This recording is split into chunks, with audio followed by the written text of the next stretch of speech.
Donc c'est parti, maintenant avoir vu en détail l'équilibre alimentaire, on va passer à l'application sur mesure et créer ta propre routine alimentaire. Donc les objectifs, ça va être d'adapter les bases nutritionnelles qu'on a vues dans la vidéo précédente à ton propre équilibre de vie.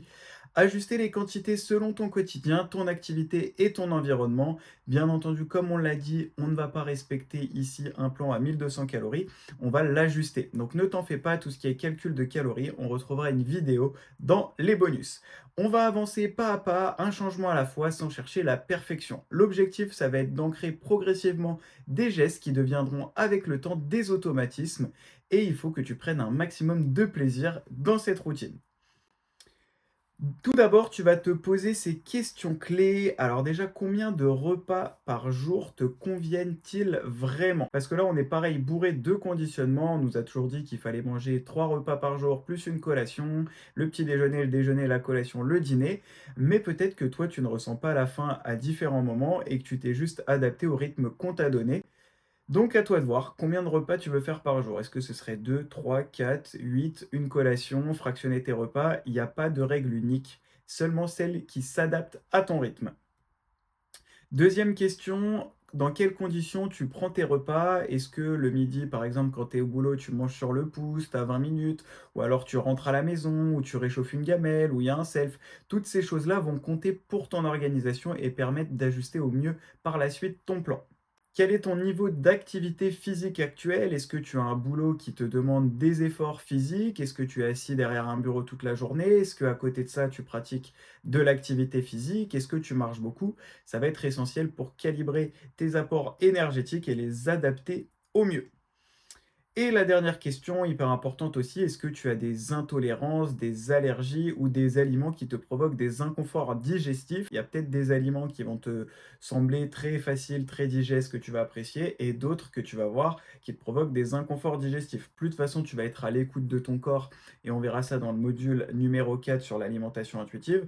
Il y a peut-être des aliments que tu manges actuellement, mais qui par la suite risquent d'être plus compliqués à assimiler. On passe à la pratique, donc les petits déjeuners, donc à toi de voir si déjà tu es plutôt sucré, plutôt salé, donc tu as toutes ces alternatives-là, fromage blanc, skyr, les petits suisses, tout ce qui va être aussi yaourt grec qui fonctionne bien, les produits laitiers, si tu es plutôt salé, donc le fromage, le jambon, blanc de poulet, saumon, truite fumée, du thon, tu pourrais même t'envoyer du steak haché le matin, il n'y aurait pas d'importance du moment que tu as un apport en protéines. Et pour les glucides, on a donc le pain complet, le pain aux céréales, pain au levain. Il en existe plein de sortes. À toi de varier justement pour éviter de te lasser et apporter un maximum de nutriments différents à ton organisme. Pour le pain, on va voir tout ce qui est alternative, donc les biscottes, les tartines au hasard, le pain de mie. Donc ça, c'est plutôt à mettre en position de secours, mais plus tu vas prendre un pain réel, un pain qui va être plus riche, plus dense, plus tu auras de protéines, plus tu seras calé et plus ça jouera sur ta satiété. Le problème de tous ces aliments un peu transformés, dérivés du pain, c'est que par exemple pour les biscottes, on a une double cuisson. Ça va augmenter l'indice glycémique et donc ça va moins bien tenir sur le long terme. Pareil, le pain de mie, c'est quelque chose qui est pré-mâché. T'as pas besoin de beaucoup de mastication avant qu'il soit digéré. Et du coup, ça va jouer sur ton niveau d'énergie qui risque d'être un peu moins important qu'avec un vrai morceau de pain. Tout ce qui est flocons d'avoine, ça fait très régime, mais c'est très intéressant. Il y a plein de bonnes fibres, c'est riche en protéines, en vitamines, minéraux. C'est vraiment une source qui est assez intéressante. Mais on a aussi tout ce qui est muesli. C'est un peu un alternative avec différents types de céréales. Donc il en existe aux fruits, au chocolat. Pareil pour le granola. Ça peut être des sources qui peuvent être facilement intégrées. On a du coup après la catégorie des lipides, donc le gras, ça c'est important. Pareil, le matin, on a besoin d'avoir un petit peu de gras pour les sécrétions hormonales. Donc pour ça, tu peux très bien partir sur le beurre classique, hein, beurre sans sel, beurre salé, pardon, pour les accros, le beurre classique, le fromage, tout ce qui est graines oléagineuses, les amandes, les noix, les noisettes, beurre de cacahuète, beurre d'amande, toutes ces alternatives-là peuvent être assez intéressantes. Sachant que les lipides, on va aussi en retrouver selon le choix du fromage blanc, selon le choix du fromage, du jambon, etc. On a quand même une petite source de lipides, mais des fois c'est intéressant d'en ajouter une externe. Et bien sûr, les fibres, les fruits, les légumes sous forme de smoothie, il y a plein de choses à faire. Le mieux, ça reste quand même toujours de consommer des fruits entiers à croquer, comme ça on va profiter de toutes les fibres. À l'inverse, un jus de fruits ne participe pas aux fibres, parce que du coup, quand je presse une orange, bah, je vais enlever les fibres. Donc il va me rester que l'eau et le sucre. Donc là, ça aura un effet qui sera beaucoup moins important. Donc, pour créer son petit déjeuner idéal, ça va être à toi de jouer. Tu vas te créer toi-même trois alternatives au petit déjeuner avec une source de protéines, une de glucides, une de fibres et une de lipides. Pour ce qui est des quantités, ça va être à toi de gérer et d'ajuster. Tu vas tester, par exemple, si on prend pain, 2 œufs et un fruit. Si au final tu prends 50-60 grammes de pain mais que tu as faim 2 heures après, c'est pas le bon calcul, il faudra que tu augmentes cette quantité. À l'inverse, si tu te sens trop plein après le petit déjeuner, il faudra que tu réduises ta quantité. Souvent, ce sera la quantité de glucides qu'on réduira, mais on ajustera aussi les protéines, les fibres et les lipides. Donc c'est parti, à toi de jouer. Ensuite, on va voir le déjeuner et le dîner. Je pense que cette image, ça y est, tu commences à bien l'assimiler. Là, sans parler de quantité, ton assiette santé, protéines, légumes, féculents. Donc pareil, là, on va pouvoir vraiment les ajuster dans la vidéo suivante où on va vraiment créer tes menus, où tu auras plein d'alternatives et ça va te donner beaucoup d'idées. Pareil pour ce qui est question de quantité, ça va dépendre des premières questions auxquelles tu as répondu et ça va être à toi de l'ajuster en fonction de tes ressentis, de tester, d'ajuster. C'est toujours ça en fait. L'objectif de cette méthode, c'est qu'on rentre pas tout de suite dans le calcul, mais vraiment qu'on arrive à s'écouter et à manger en fonction de notre faim et de notre satiété. Mais spoiler alerte, ce sera pour la suite pour découvrir toutes tes sensations et ajuster au mieux ta diète. Donc créer son déjeuner, dîner idéal, donc source de protéines, donc la viande, le poisson, les œufs, les légumineuses, tout ce qui est alternative, le tofu, le sétan, le tempeh. On va voir dans les glucides bah, tout ce qui est les céréales, hein, le riz, les pâtes, quinoa, boulgour, tout ce qui est famille des tubercules, donc là la patate, patate douce, bon, l'igname, toutes ces choses-là aussi qu'on n'a pas l'habitude de consommer chez nous. Les légumineuses, donc haricots rouges, lentilles, pois chiches, fèves, pois cassés. Et le pain va faire aussi partie de cette catégorie-là. C'est pour ça que le pain, en fait, on va l'ajuster en fonction de la quantité de glucides aussi que tu auras dans l'assiette.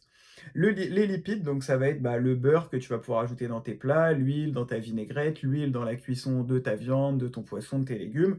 On va retrouver aussi l'avocat qui est une source de lipides très intéressante et bien sûr les graines, donc graines de lin, graines de chia, tout ça on peut facilement les intégrer dans des légumes et ça peut être aussi une bonne source de lipides et de bons nutriments. Et du coup les fibres, bah, ça va être majoritairement les légumes dans l'assiette et les fruits pour le dessert. Donc voilà, pour un petit exemple, il faut qu'il y ait une certaine diversité. C'est-à-dire que si tu veux maximiser ta santé, il faut pas que tu manges, par exemple, tous les jours que du poulet ou que du poisson ou que des œufs ou que du bœuf. Ça va être l'alternance qui va permettre à ton corps d'avoir tous les nutriments nécessaires à son fonctionnement optimal. Pareil pour les glucides, pareil pour les fibres. Souvent, moi, ce que je conseille, c'est qu'il y ait minimum 3 à 5 sources de protéines, glucides et fibres différents dans l'assiette par semaine. Donc à toi de jouer, remplis ce tableau. Tu retrouves tous les documents récapitulatifs, bien sûr, à la fin de cette vidéo. Télécharge et remplis. Donc pour la collation, donc ça pareil, à ajuster en fonction de toi, en fonction de tes envies, en fonction de si tu as faim, si tu pas faim, selon à quelle heure tu as mangé le midi, le soir.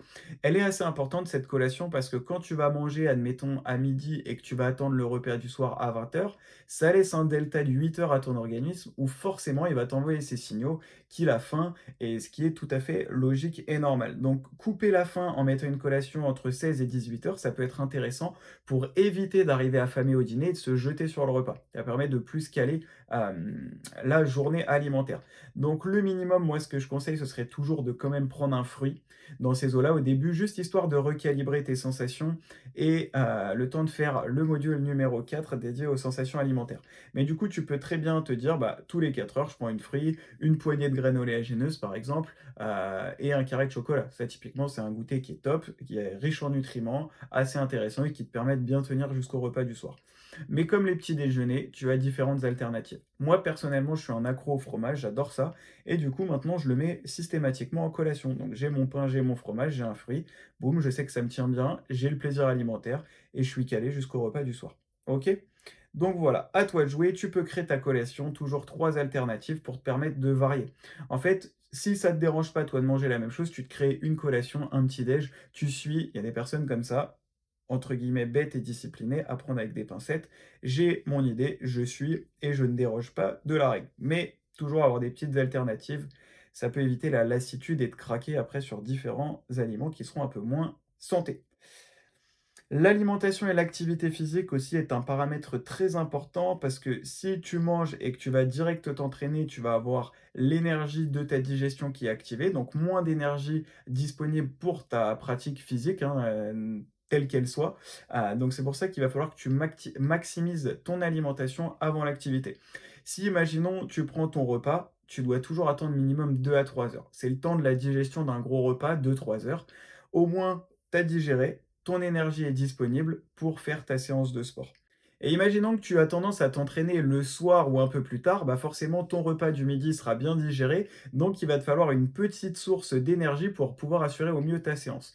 Donc pour ça, tu vas calculer environ 1 heure et demie avant ta séance et prendre ta collation complète. Donc toujours une source de glucides, protéines, un peu de fibres, ça fera l'affaire. Si imaginons tu n'as pas le temps, là ce que tu peux faire c'est 30 minutes avant ta séance, prendre un fruit ou une compote, histoire d'avoir un peu de sucre dans le sang et que tu puisses bombarder sur ta séance. Après, c'est à toi de voir selon, bien entendu, l'intensité de ta séance de sport. Si c'est juste marcher, tu vas peut-être pas en ressentir le besoin. Si par exemple tu veux aller courir, travailler ton cardio, faire du renforcement ou peu importe, là tu auras sûrement besoin d'une source d'énergie supplémentaire. Donc pour conclure, ton équilibre alimentaire, c'est pas un plan à recopier, c'est de l'ajustement. On va se servir de cette vidéo pour commencer à créer une routine et après ça va être à toi de l'ajuster progressivement et à ton rythme, l'adapter à ton environnement et à ton corps. Donc tu n'as pas à tout changer d'un coup, tu poses une base, tu testes, tu ajustes. Et souviens-toi que ce n'est pas la perfection qui compte, mais l'optimisation. À toi de jouer, c'est parti, on continue avec la création des menus.